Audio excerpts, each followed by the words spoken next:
Inshuti bakunzi ba Dabook TV n'ishuri ryo gusenga TV, ndabasuhuje nje mu kiganiro. Ni ikiganiro kitaza kuba kirekire, ni ikiganiro numvaga nkwiriye gutanga nubwo na cya kindi cyo gusenga nari nagiteguye kihari rwose. Uyu munsi turi bwinjire n'ubundi nimugoroba nintaha turaza gukomeza, turi bwinjire muri gahunda yo gutangira confessions cyangwa se gutangira kwatura ijambo ry'Imana mu bugingo bwacu. Ntabwo aka kanya rero mbyinjiramo, mfite ikindi kiganiro Imana yashyize ku mutima kijyanye n'ibihe dusohoyemo. Turi mu gahinda gakomeye, abantu bari gupfa hirya no hino, abana b'abasore bakagwa ku ngamba, abagabo bagata abana. Ni hirya no hino ku isi, ntabwo ari mu Rwanda gusa, ntabwo ari mu karere k'ibiyaga bigari gusa. Muri Ukraine niko bimeze, muri za Palestina niko bimeze, muri Syria niko bimeze. Twoherejwemo abami ndetse n'abatambyi b'ikigirwamana cyitwa Moleki. Mbere ko ninjira muri iki kiganiro, reka tubanze dusenge. Imana, turagushimye, turaguhimbaje kuko ukomeje kubana natwe.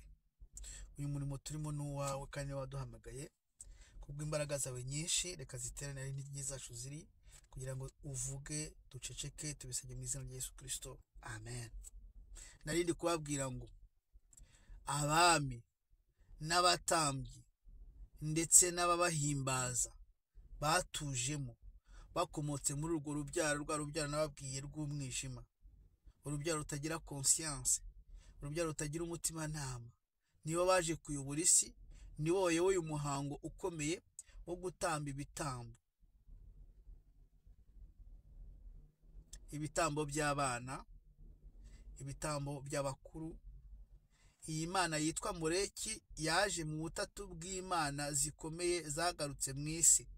Cya gitabo cyitwa The Return of Gods ndagitumiza uno munsi kize, nzakibarondoreraho cyane, nzakivugaho cyane nimara kukibona. Ariko twari twakivuzeho gatoya tuvuga Imana eshatu zagarutse mu isi ziri guhimbazwa n'uru rubyaro rw'umwijima rwaje kuyobora isi mu bihe bya nyuma ngo ruyerekeze mu irimbukiro. Izo Mana niziye: Bayali le possesseur, Bayali rugira byose, wo mu rwego mu gice cya Satani. Hakaza Ishtar la prostituée, la porni ni mu Kigereki bitanga pornography, izi filime z'urukozasoni. Imanakazi y'igitsina n'ubusinzi n'intambara. Imanakazi ifite ubushobozi bwo guhindura abagabo abagore, yahimbazwaga bamanitse amabara y'umukororombya mu bitambaro, aribyo abatinganyi birirwa bakora mu nsengero turirwa dutinda, abo twabigarutseho tuzongera tubigarukeho.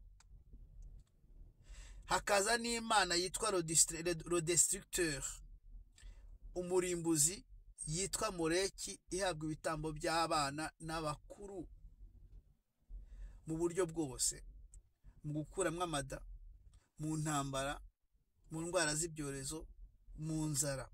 Iyo Mana ni igaragara cyane, iyo Mana yitwa Moleki ni igaragara cyane, niyo yahimbajwe mu minsi mikuru yo gutangiza imikino ya Commonwealth, ibihugu bihuriye mu rurimi rw'icyongereza. Yigeze kuba iyo Mana ikaba ihagarariwe n'ikimasa. Niyo yashingiwe ishusho y'ikimasa kuri Union Européenne, ku biro bya Union Européenne mu Burayi. Niyo yashingiwe ishusho y'ikimasa ahantu hitiriwe abahowe Imana mu Butaliyani. Papa yashingiye ishusho y'ikimasa. Niyo Mana yitwa Moleki ihabwa ibitambo by'abantu. Niyo yashingiwe ishusho y'ikimasa ahantu hakorera ibiro by'ubucuruzi bw'amafaranga muri Leta Zunze Ubumwe za Amerika. Niyo Mana igaragara cyane kandi ifite abakozi bafite imbaraga, bafite puissance mu isi, bakora, badesida iby'intambara, bakadesida amategeko yo kwica abantu no kurimbura abantu benshi. Abantu dufite agahinda kenshi, ntabwo nakwirirwa mbisubiramo, ntabwo nakwirirwa mbifungura. Jewe ubwanjye mfite agahinda gakomeye ko kubona abantu bapfa nari nisanzwe mbazi. Umuntu w'umubyeyi agapfusha umwana we w'imfura, aguye muri izi ntambara zidafite zo gusahura intambara zo gusahura. Umuntu w'umubyeyi agapfusha umwana we wari umudokiteri, umukapiteni. Iwacu twari tugiye dufite umudokiteri, umukapiteni ukiri mutoya ufite akana aragata. Abantu bari gupfa ari benshi cyane, ntabwo nakwirwa mbyinjiramo, ibyo ni ibitwegereye bya hafi, tubona bya hafi. Ariko muri Ukraine bari gupfa, muri Syria bari gupfa, hirya no hino bari gupfa. Intambara ziri kuvuza ubuhuha kubera abatambyi ndetse n'abami n'urubyaro rwa Moleki n'urubyaro rwa Satani rwatujemo. Dukeneye Yosiya, dukeneye umwami witwa Yosiya. Imana ishimwe cyane. Kandi dukeneye ba Yosiya benshi cyane mu bami ba haleluya. Mu bami dukeneye Yosiya, dukeneye Yosiya. Kandi Yosiya ugiye kuza ni Yesu Kristo ugomba kugaruka. Haleluya. Mu bami ba kabiri ibice 23 umurongo wa 10 yisomye ku mutwe w'amagambo avuga ngo Yosiya agarura abantu ku Mana akarwanya iby'ubupagani. Yosiya agarura abantu ku Mana akarwanya iby'ubupagani. Abayisirayeli bari barasubiye gusenga imana yitwa Moleki, bakayisengera mu kibaya cyitwa Hinomu, aricyo cyatanze izina ryitwa Gehinomu, bisobanura la vallée de Hinomu. Bakagenda bakanyuza abana babo mu muriro. Kandi ibyo nababwiye byo kunyuza abana babo mu muriro si ugucishamo, gufata umwana bakamwambura ubusa, bakamujugunyira icyo kigirwamana cyawe giteze amashyi kiri kwakamo umuriro uri arda. Umwana akavuza induru. Ndi kwasobanura ukuntu batanga ibyo bitambo, bo bakavuza ingoma nyinshi cyane, bakaririmba bagahimbaza, kugira ngo basurdise, kugira ngo bazibiranye iyo nduru y'uwo mwana, na nyina waje ntazasigarana iyo nduru y'uwo mwana muri we. Nigeze kumva ijwi, n'ubu iryo jwi ntiriramvamo. Ahari ntekereza yuko aricyo cyavanyeho amakamera mu gushyingura abantu baguye ku rugamba. Nigeze kumva ijwi ry'umubyeyi wari wapfushije umuhungu we, baje kumushyingura, ari guhamagara avuga nk'uko waba uri kuri mu Kigali ugahamagara mu Gakinjiro cyangwa ugahamagara munuze muri Nyabugogo, avuga yanamize yerunaka we, ahamagara umwana we wapfuye bari gushyingura atarabyemera ko yapfuye. Icyo kintu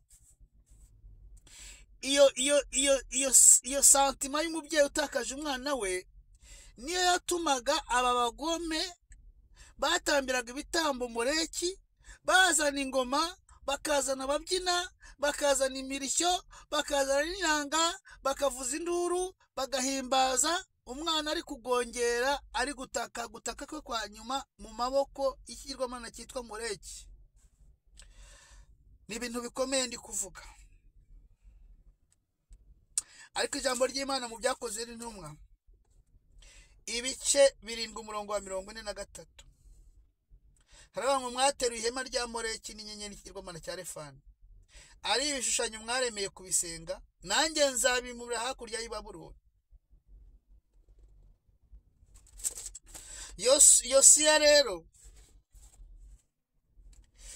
yaje kugarura abantu ku Mana, arwanya iby'ubupagani, arwanya ndetse n'ikigirwamana cyitwa Moleki cyari cyarazanywe n'abami nka Manase na Ahasi. Bashaka iki? Bashaka icyo bita prosperite. Prosperite ni ubukire, pouvoir ni ubutegetsi, protection ni ukurindwa ku butegetsi bwabo. Ni nabyo abantu bari gukora intambara ubu ngubu batanga ibitambo bashaka. Baba bashaka prosperite, ubukire, pouvoir, imbaraga zo gutegeka, protection, kurindwa.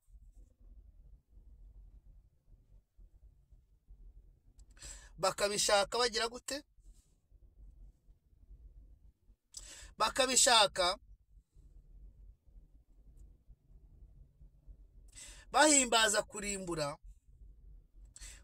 abantu benshi, urwango, ndetse no gushaka gukontorora abantu kugira ngo bajye hejuru. ni ukuranversa, ni ugucurika ihame ry'Imana ry'ubutabera n'amahoro n'urukundo. Rugamba Sipiriyani yageze kuvuga ngo ubutabera n'amahoro, urukundo n'ubupfu, ubukire bwanga ibyo ndabugaya ntumeho. Ubutabera n'amahoro, urukundo n'ubupfura, ubukire bwanga ibyo ndabugaya ntumeho. Ubukire buriho ubu ngubu buriho, ubukire ubu ngubu buriho buturuka ku bitambo abenshi bona bakize barimo abasigaye baniyahura, bakaniyahura ngo bafite ibya mirenge bakabita cyangwa bakajyana nabyo. Ni ukubera babikuye mu gutamba ibitambo by'ibigirwamana, by'ikigirwamana cyitwa Moleki cyagarutse, bagatanga ibitambo byo kwica abana, bagatanga ibitambo byo kwica abakuru, bagatanga ibitambo. Turi mu bihe bikomeye cyane, ariko Yesu Kristo agiye kugaruka. Niwe Yosiya, niwe mwami nka Yosiya dutegereje, uzashyiraho abandi bami bameze nka ba Yosiya, agakura ikizira mu isi, akarimbura abasenga ndetse n'Imana n'ibigirwamana byose, n'umwuka wanduye, niko ijambo ry'Imana rivuga. Akarimbura n'umwuka wanduye ndetse n'ibigirwamana byose, abantu bakongera kugaruka ku Mana. Imana ishimwe cyane.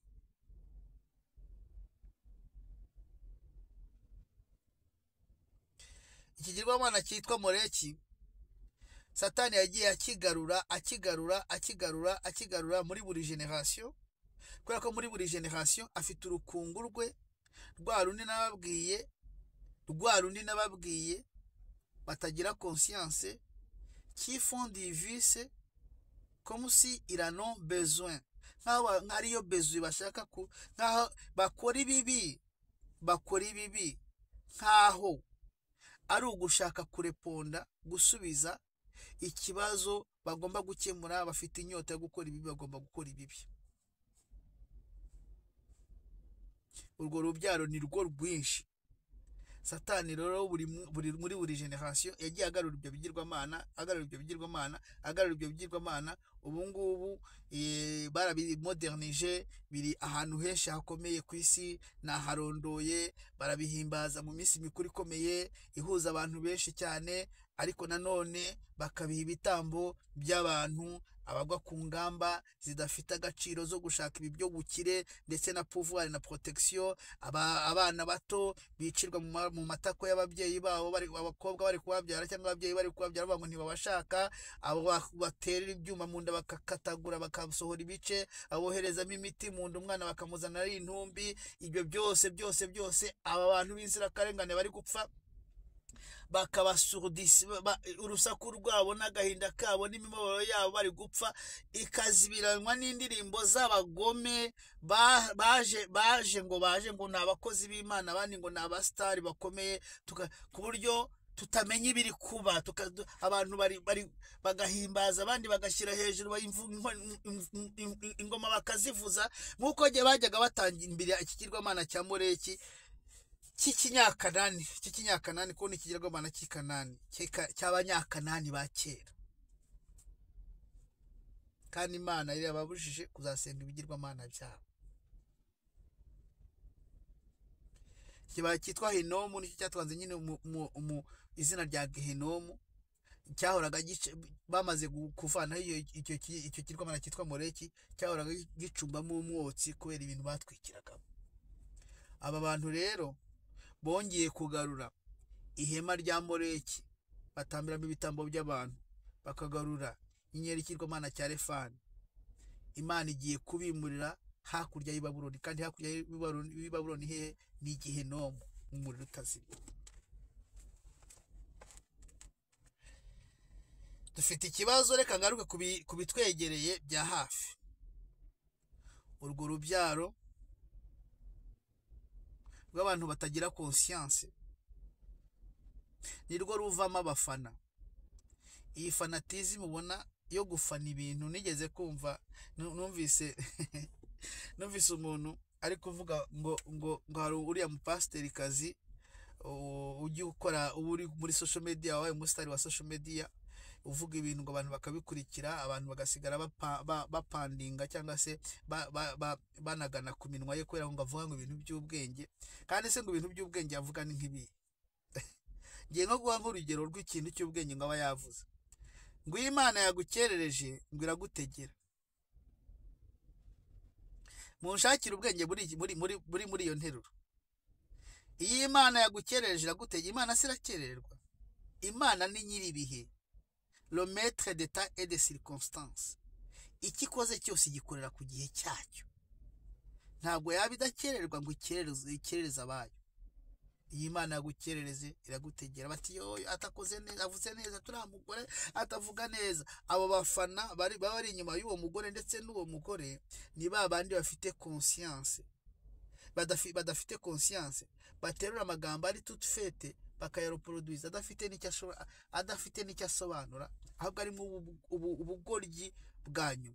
Abo rero niba bava mu bafana bagafana abatambyi, bagafana abami b'ikigirwamana cyitwa Moleki, bazarimbukana nabo. Abo nibo bavamwo abafana bakavuza induru, bakisiga amarange, bagakubita ingoma, abantu bari gupfa, bari kurimbuka, abana bari gupfa, abana bari gusigara ari imfubyi batazabona ababagaburira, base bamaze kugenda, ababyeyi bari gusigara ari incike bari kurira, abandi bari kuvuza ingoma, bari guhimbaza, turagufana wowe, tuzakugwa inyuma, uri umwami wacu, uri umukozi w'Imana, uri iki, abastari tugeze mu bihe bikomeye cyane. Ariko ba Yosiya bagiye kuza muri buri gihugu kandi bazazanwa n'ubwami bwa Kristo bw'imyaka 1000. Azavana umwuka wanduye muri buri gihugu, azimurira ubu bwoko bwa Satani n'abadayimoni hakurya y'i Babuloni muri Gehenomu, azaca intambara zishire, azagarura ubutabera n'amahoro n'urukundo n'ubupfura. Imana ishimwe cyane. Azavanaho indambi ndetse no kwikubira by'abantu, bigatuma bemera guteba ubuzima bw'abantu ntibe bugifite agaciro, bashaka ibyo byose. Reka ngarukiriza aho ngaho, no gutinda. Imana y'amahoro ibamire umugisha, kandi ndabararika rwose mu kiganiro cya nimugoroba, mu nsengere, ikiganiro cya nimugoroba cyo gukonfesa ijambo ry'Imana mu bugingo bwacu. Twamaze kubona ko ijambo ry'Imana ari inyundo imenagura ibitare. Twamaze kubona ko ijambo ry'Imana ari umuriro ukongora ibintu byose. Twamaze kubona ko iyo dusenga dukoresha ijambo ry'Imana tuba tumeze nko kumena amavuta ya essence umuriro ugakongora. Niyo mpamvu turi kwiga gusengera mu ijambo ry'Imana. Tuzongera gusenga tuvuga amagambo y'ibihuhwe imbere y'Imana. Muze rero twige gusengera mu ijambo ry'Imana. Imana y'amahoro ibamire umugisha, mukomere, turi ku rugamba.